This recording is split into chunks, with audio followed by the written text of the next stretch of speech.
donating blood is only just a good thing to do for those in need that need blood, right? Wrong. There is incredible benefits for you as a giver. In this video, I'm going to give you a lot more reasons than just giving to help save a life. Super, super, super important, don't get me wrong, but some very clear reasons why this year you need to consider giving blood. I've already done it 2 times. So with giving of blood, of course, there's the side benefit of saving a life. Just giving blood can help save up to 3 people by your donation, someone in an emergency situation, someone going through a surgery. So there's some very obvious reasons why the philanthropy, the generosity side of it, of you giving blood to save someone else's life, you're giving 1/8 of your blood away. Now that can be actually extremely beneficial for your health. There's a few conditions that are excluded, which I'm going to talk about in a second.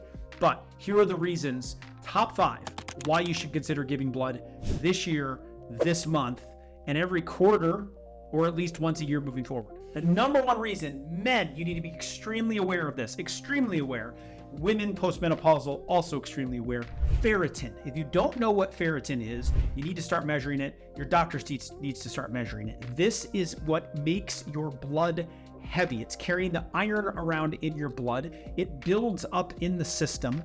If you are premenopausal as a woman, you are gently giving blood every month by menstruating, so you do get rid of a bit of this. Now, I will talk about in a moment just the anemia side of things and how to deal with that. But for those that have ferritin levels that start creeping up because we never let out any of our blood, and we do things that destroy the process of us utilizing our iron levels, such as overconsumption, overeating of fructose, drinking too much, let alone taking medications.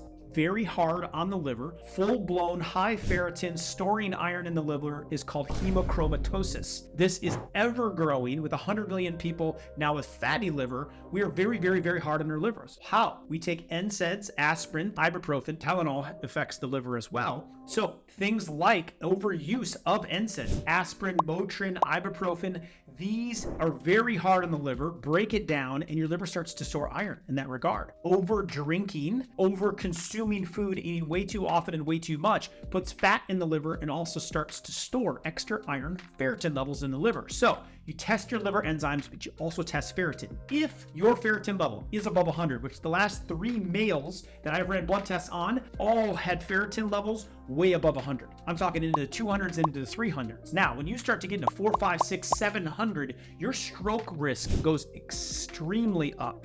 Your blood is heavy. In fact, in a study that I'll link below in 2005, it showed when your ferritin's high, your stroke risk is also high. Men, very important for you postmenopausal women, we're not letting any of our blood out, and we're also not properly taking care of our livers because we can't feel it. What's your liver feel like right now? You don't know. And so by the time that thing gets into trouble, or you're starting to have some pain under the rib cage, it's oftentimes you're deep into this disease. So giving blood helps to counteract that by creating fresh blood. Living a proper lifestyle and going through my liver training, which you can check out below, is the other way to start cleansing it. Within 2 weeks, you can clear out 46% of the fat in your liver and significantly help any built up ferritin or iron.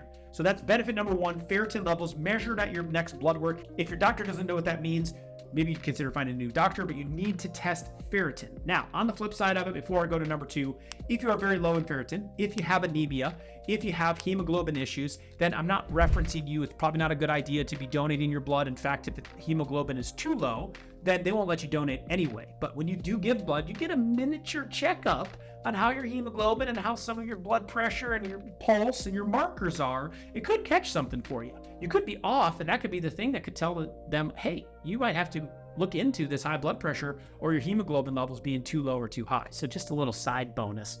However, if you are anemic and if those things are low, I recommend checking out my videos on that exact topic and my training breaking down blood support. How do we support red blood cell production without overdoing ferritin and overdoing iron inside of our body, because too much of it can be a really bad thing, especially for men and postmenopausal women. The number 2 benefit, it lowers blood pressure. So if you're giving away 1/8 of the blood in your body, you're lowering the volume.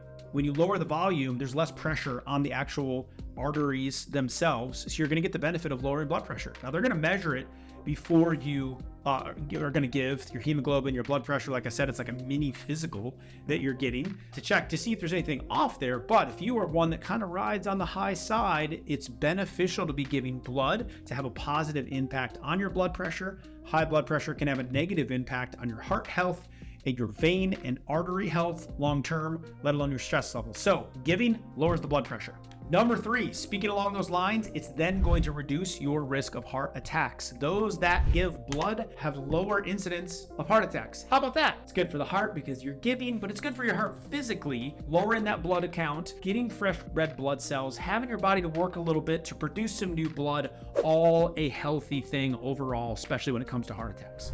Number 5, there's a metabolic benefit. In order to replace the 1/8 of your blood that you are giving away, you have to burn 500 calories to get there. Now, post-give, there's this big snack section. I stay away from it. I don't want you getting dizzy or passing out. Eat before you go, okay? I do electrolytes afterwards. So I use my electrolyte powder. I put electrolytes in. You can check out the one I use below. And I put a lot of those back into the system because on the counter is usually cookies and fructose-laced juice and a lot of sugar and fructose. Well, if you're giving blood to help out your liver and your heart, but then right afterwards you're eating snacks that are bad. Fructose is one of the ways to get the liver to have fat the fastest, let alone sugar, harder on the heart and the blood pressure. You're literally having a snack that's increasing your risk of heart disease and liver problems. So let's not go there. Try to avoid it if we can. Of course, eat a healthy meal beforehand.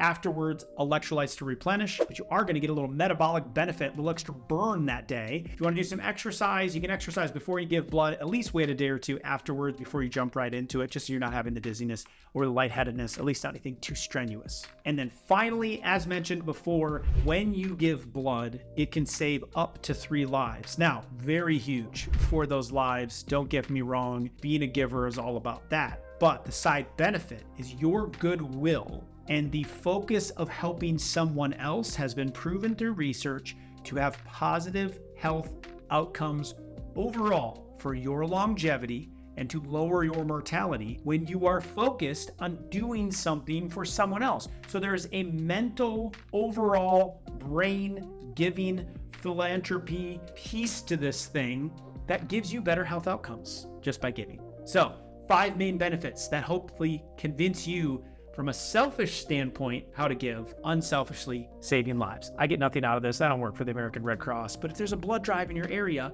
and take the 30 minutes, take the 60 minutes. If it comes to work, you see the bus once a year, twice a year, whatever it may be. If you are significantly deficient in hemoglobin and anemia and red blood cells, then certainly dig into our videos below to help you with that. The main issue though that I'm seeing is 100 million Americans are dealing with liver health problems. If that's you, giving blood is part of the arsenal, but I did an entire training, an entire breakdown how you can start lowering fatty buildup in the liver in 2 weeks. So that's the next video up. Be a giver. Help save someone else. Might just be yourself.